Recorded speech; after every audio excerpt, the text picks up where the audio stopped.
Another thing I want to focus on is the religion. The 1963 census determined that we had 35% Christians, 47% Muslims, and 20% traditional religions.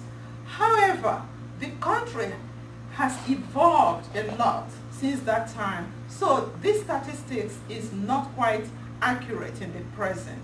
People tend to say 40-40, the rest traditionalists. I just want you to appreciate that we have a large population of Christians and Muslims and an effective population of adherents of traditional religion and also supporters of traditional religion, because sometimes some people are Muslims or Christians but strong supporters of traditional religion.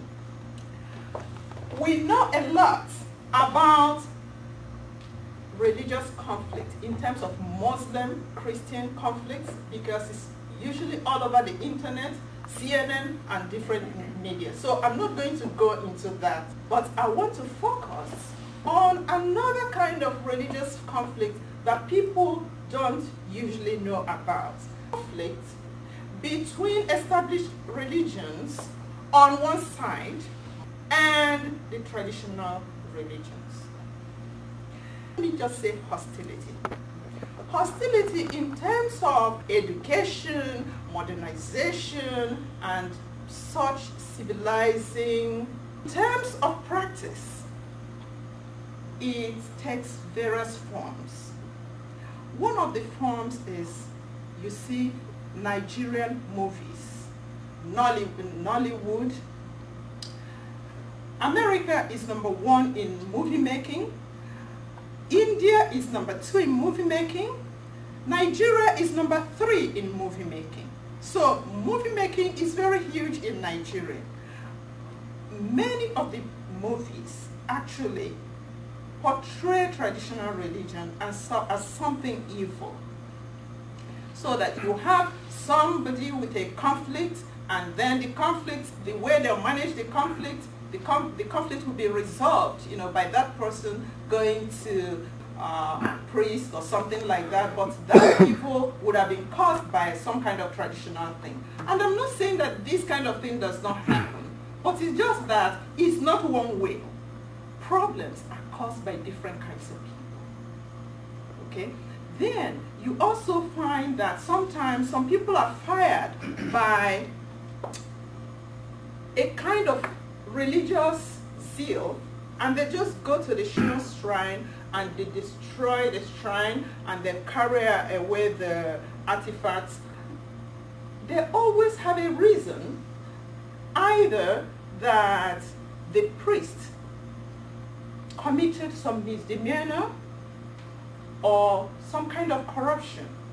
But my argument is always, in the established religions, you have priests that sometimes abuse their authority, and we do not destroy the religion because of what one person has done or because of what one or two people have done.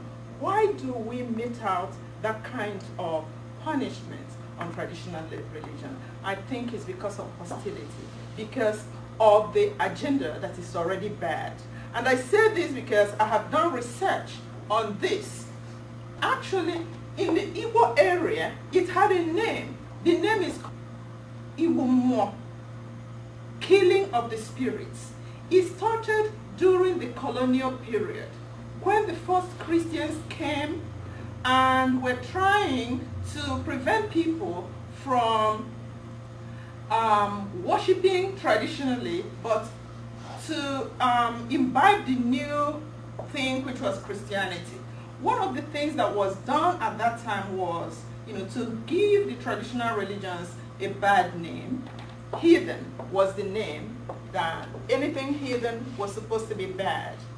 And also at that time, the shrines were systematically being destroyed, but the artifacts were taken to Britain and kept in museums, and they're still in the museums. You know.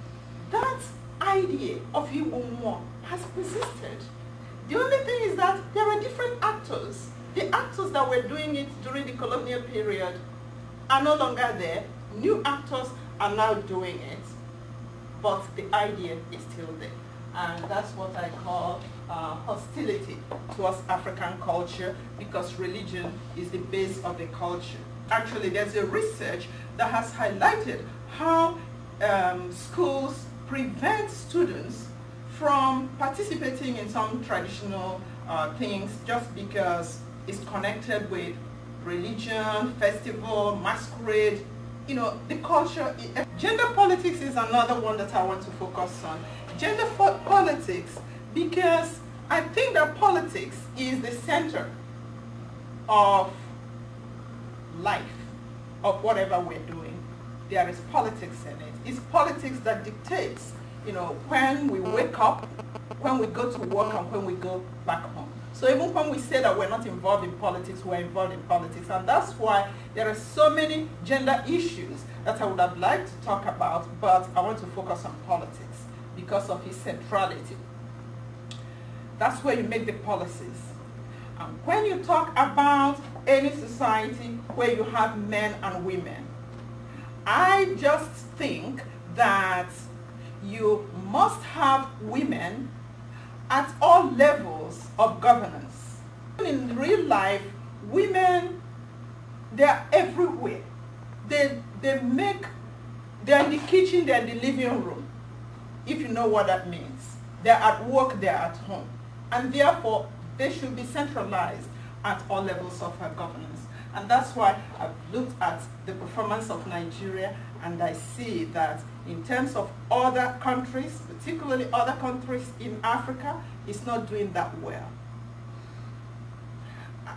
There are so many areas I could focus on, but let me just talk about the highest level, the presidency or the vice presidency, or both.